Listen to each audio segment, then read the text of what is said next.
நாம் இந்த மாதிரி வாட்டர் பாட்டிலெலாம் வச்சுருப்போம். அது ரொம்ப லென்த்தியாக இருக்கிறனால உள்ளுக்குள்ளார நம்மளால் க்ளீன் பண்ணவே முடியாது. அடியில் பாருங்கள் நல்லா கருப்பாக இருக்கும். என்ன பண்ணாலும் அந்த இது போகாது. இது ஈஸியாக க்ளீன் பண்ணுறதுக்கு கொஞ்சோண்டு அரிசி,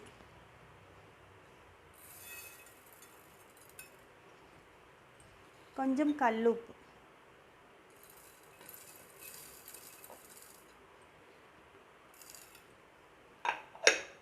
போட்டுட்டு வினிகர்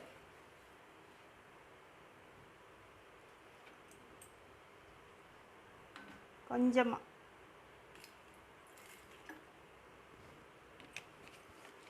இது சேர்த்து நல்லா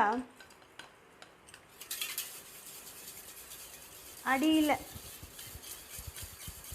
படுற மாதிரி நல்லா குலுக்கிட்டு அந்த கருப்பு கரையெல்லாம் போயிடும். அப்புறம் அதில் கொஞ்சம் சுட தண்ணி ஊற்றி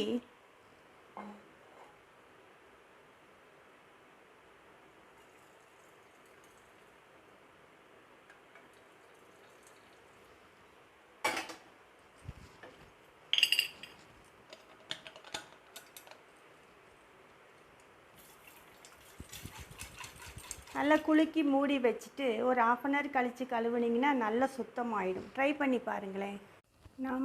நம்ம வீட்டில் தேன் வாங்கியிருப்போம். அது ஒரிஜினல் தேனா அப்படிங்கிறதுக்கு நிறைய சந்தேகங்கள் இருக்கும். அதனால் அதுக்கு எப்படி, இது ஒரு மெத்தட்.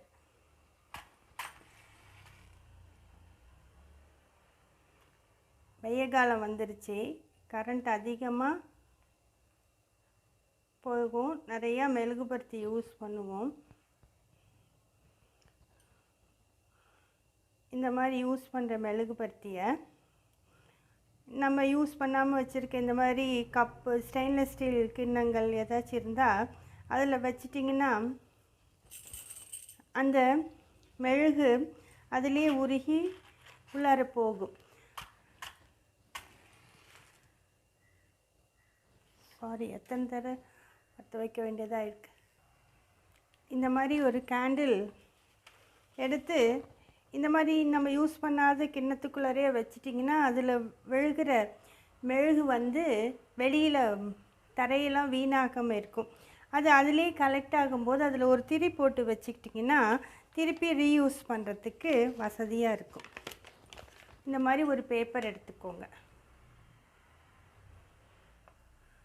அதில் கொஞ்சோண்டு தேன்,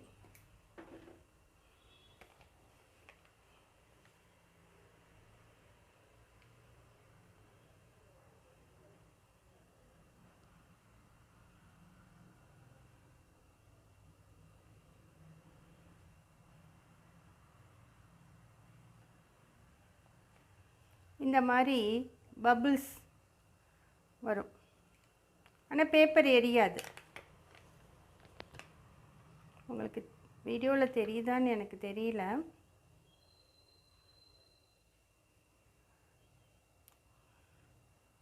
பேப்பர் எரியாது.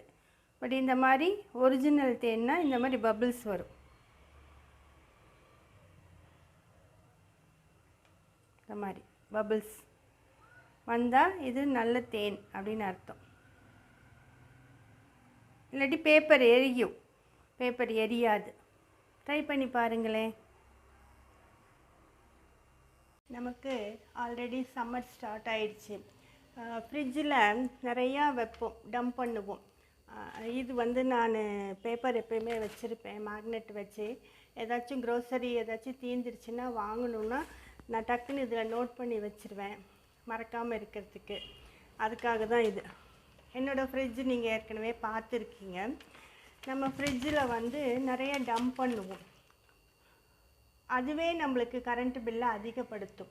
இப்போ நம்ம ஃப்ரிட்ஜில் இருக்க பீடிங், இந்த பீடிங் கரெக்டாக இருக்குதா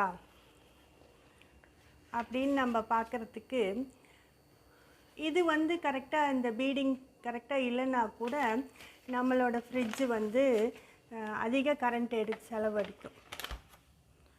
அதுக்கு இந்த மாதிரி ஒரு பேப்பர் வச்சுக்கோங்க.